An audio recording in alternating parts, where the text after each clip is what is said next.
Mas a gente poder trazer esses passos assim, né? Quer dizer, eu preciso dialogar muito sobre isso e criar espaços para que a gente possa trocar, para criar esse nível de consciência, né, desses diálogos, e ao mesmo tempo são espaços que viram espaços de aprendizagem, perfeito, mas nós também precisamos, né, fazer o passo seguinte, que mas e como é que isso se torna realidade? Como é que a gente vai executar algo aqui que vai implantar essas oportunidades de fato, né?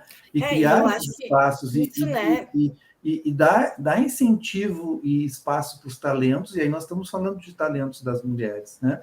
E certamente, né, eles estão aí, né? Tá, e como é que a gente provoca para que elas possam ir se preparando, se fortalecendo, como diz a Paula, né, para que quando tiver a oportunidade, de fato, a pessoa né, ela vai estar pronta para um novo desafio que vai exigir mais coisas.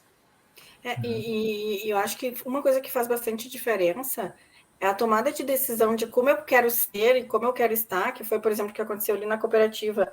Eles tomaram uma decisão estratégica sobre o que a empresa quer. Isso é muito importante, né? Assim, o nível estratégico está alinhado com o que se quer, porque isso gera essa coerência que é bem importante, né? Essa, assim, uma mudança cultural, ela acontece de verdade com o envolvimento da base, mas precisa é isso que eu quero, da diretoria, do conselho, isso, porque senão, daqui a pouco, eu estou entendendo que eu vou ser uma empresa linear, humanista, com capitalismo consciente, com não sei o que, e o conselho está me cobrando remuneração, resultado financeiro e única e exclusivamente. Então, esse alinhamento é muito importante. Então, quando a gente entra para o como, eu acho que uma boa meditação, uma boa influência, um bom mergulho da diretoria no que se quer estrategicamente de verdade é o primeiro passo. Depois disso, eu acho que, como eu falei, e sempre falo, porque eu acredito muito nisso, a área de recursos humanos é agente da mudança, o envolvimento da área de recursos humanos, porque se a gente parar para pensar, a área de recursos humanos é cross em toda a organização. Né? E quando eu falo isso, a gente tem comunicação interna, a gente tem seleção, a gente tem treinamentos, a gente tem... E tudo isso são as ferramentas de mudança. Então, recursos humanos, gestão de pessoas, DHO, como a gente quiser, tem que estar alinhado nesse guarda-chuva da estratégia muito grudado, próximo, assim, né? Muito alinhadinho. Depois disso aí, sim, os gestores, a média gestão, eles fazem toda a diferença, né? Assim, quando a gente tem aqueles líderes de time, líder de equipe, aquela pessoa que tem a liderança, ela com certeza faz a diferença. E aí, liderança não é só cargo, né, Clarissa? É onde a pessoa atua e consegue gerar movimento, né? Exatamente. E essa pessoa precisa estar identificada por nós e alinhada com esse conceito.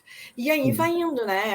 É uma pedrinha no rio, faz uma ondinha, depois faz outra, e isso vai acontecendo. A gente fala que um processo de mudança, um processo de transformação cultural, ele acontece de 3 a 5 anos.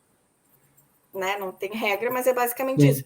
Sim. Por quê? Porque tem que ser... consolida, passa para a próxima fase, consolida, passa para a próxima fase.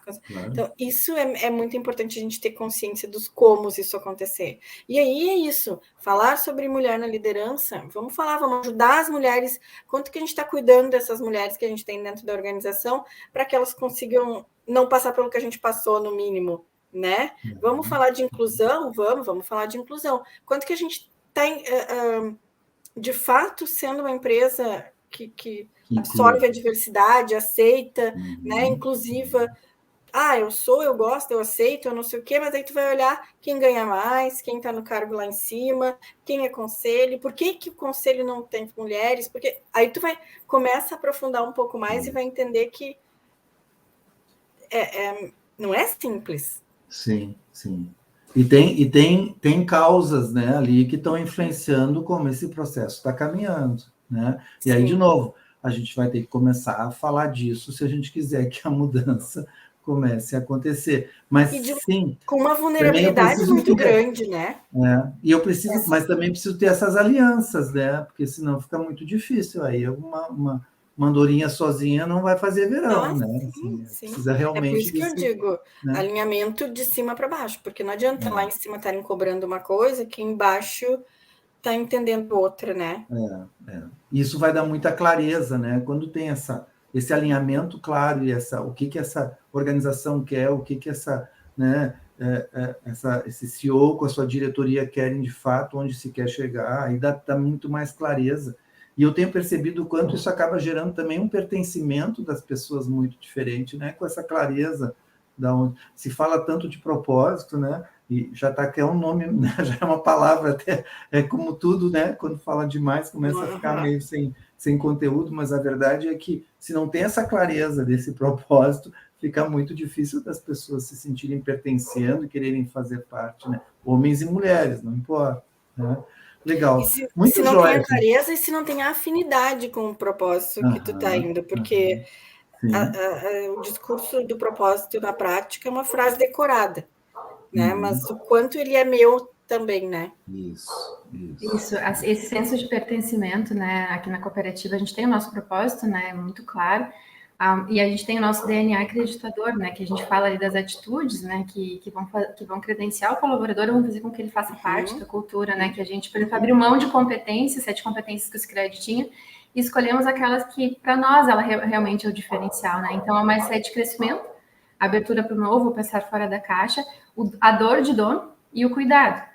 E aí vem isso que tu traz, né, Marti? É o grande desafio, é como tu tornar as pessoas, como tu despertar esse senso de pertencimimento, né?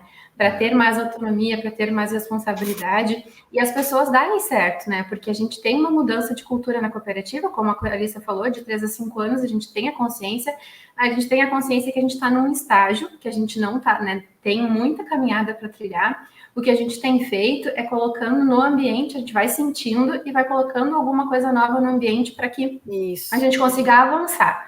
A gente sabe que a gente tem muito a avançar e a gente está na jornada, né? E às vezes o colaborador confunde isso. É uma empresa autogerida ou não é? Nós queremos ser. Mas a gente tem toda uma caminhada aí pela frente e colocando pequenos ajustes para a gente chegar na plenitude, porque não é assim para a gente virar a chave, né? E a gente também considera que da porta para fora, de onde as pessoas vêm, isso também não é normal, não é comum. Né? Então, tem toda uma mudança cultural interna de quem já está dentro, mas tem uma mudança de mindset de quem está chegando. Né? Então, os desafios que a gente tem é esse, né? Achar pessoas que dão ali o match com o nosso DNA. Fit. E depois match, né? Não sei qual é o termo mais atual.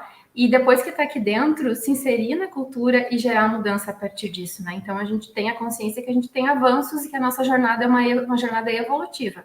A gente tem ainda uma bela caminhada e as pessoas que estão aqui também têm, né?